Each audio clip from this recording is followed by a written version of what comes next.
বাংলাদেশের মানুষের সমর্থন নিয়ে সরকার গঠনের পরে বেগম খালেদা জিয়ার অসমাপ্ত কাজ আবার শুরু করেছে।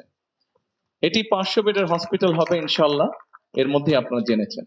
সম্মানিত উপস্থিতিবৃন্দ, বাংলাদেশের জনসংখ্যা প্রায় 20 কোটি। এখানে বিশেষ করে যারা স্টুডেন্ট আছেন বা যারা ডাক্তার এখানে উপস্থিত আছেন, সম্মানিত ব্যক্তিবর্গ যারা উপস্থিত আছেন, আপনাদের সকলেরই ধারণা আছে যে চিকিৎসা সারা বিশ্বে একটি যথেষ্ট ব্যয়বহুল বিষয়। সেজন্যই আমরা নির্বাচনের আগেই আলোচনা করে সিদ্ধান্ত নিয়েছি যে আমরা চিকিৎসার সুবিধা যেরকম দেশের মানুষের জন্য গড়ে তুলব, একই সাথে আমাদের আরেকটি পলিসি আমরা নিয়েছি যেটিকে আমরা বাস্তবায়নের চেষ্টা করব, সেটি হচ্ছে প্রিভেনশন। আমি যদি প্রথমেই দেশের মানুষকে অসুস্থ হওয়া থেকে দূরে রাখতে পারি, তাহলে যেটি হবে, যারা অসুস্থ হবেন সে মানুষগুলো যখন হাসপাতালে আসবে স্বাভাবিকভাবেই তারা এক বেটার চিকিৎসা পাবে, তাদের জন্য সকল ফ্যাসিলিটি বেটার দেওয়া সম্ভব হবে। এই যেই প্রক্রিয়াটির কথা বললাম প্রিভেনশন, এটি এখন ইউরোপে, আমরা জানি ইউরোপের অধিকাংশ দেশ, কয়েকটি দেশ ছাড়া অধিকাংশ দেশ ধনী দেশ, কিন্তু সেই দেশগুলো হিমশিম খাচ্ছে তাদের দেশের মানুষকে চিকিৎসা সুবিধা দেওয়ার জন্য, এবং সেজন্য তারা এই সিস্টেমটি এখন গড়ে তোলার চেষ্টা করছে। এবং হিসাব করে দেখা গিয়েছে অর্থনৈতিক ভাবেও যে আমরা যদি প্রিভেনশনের পিছনে আমরা রিসোর্স ব্যয় করি, অর্থ ব্যয় করি, তাহলে তুলনামূলকভাবে রাষ্ট্রের খরচ কম হয়। এখন প্রিভেনশন বিষয়টি কি, এটি সংক্ষেপে আমি আপনাদের সামনে তুলে ধরছি।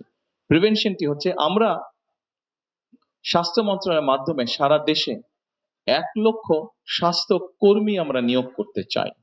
এই স্বাস্থ্য কর্মীদের শতকরা 80% নারী হবেন। স্বাস্থ্যকর্মীদের, তাদেরকে আমরা বেসিক কতগুলো হেলথ ট্রেনিং দিব, তাদেরকে দেওয়া হবে, এবং তারা সারা বাংলাদেশে গ্রামে গঞ্জে শহরে সব জায়গায় ছড়িয়ে যাবেন। তাদেরকে এরিয়া ভাগ করে দেওয়া হবে। একজন স্বাস্থ্যকর্মী সে যেই গ্রামটি বা যেই ওয়ার্ডের বা যেটারই দায়িত্ব সে পাক, সেখানে সে যাবে প্রত্যেকটি বাড়িতে, এবং বাড়িতে গিয়ে সাধারণত আমরা জানি বাসার খাবার দাবার যাবতীয় সবকিছু দেখভাল, পরিবারের সদস্যদের দেখভাল, পরিবারের নারী প্রধান যে নারী সদস্য উনি এটি লুক আফটার করে থাকেন।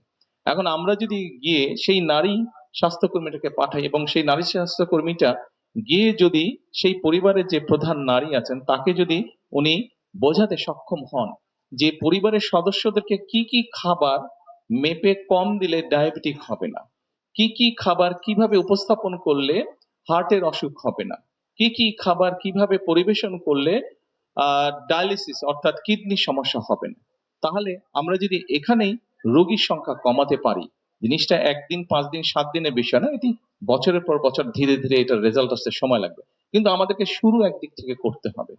তাহলে যেটি হবে, স্বাভাবিকভাবে এই হাসপাতালটি যখন হয়ে যাবে 500 বেডের, এই হাসপাতালে চাপ কম পড়বে। যারা এই যে আমাদের সামনে অনেক নতুন স্টুডেন্ট আছে যারা ইনশাল্লাহ ডাক্তার হবে একদিন, এবং এই হাসপাতালে ইনশাল্লাহ তারা কাজ করবে।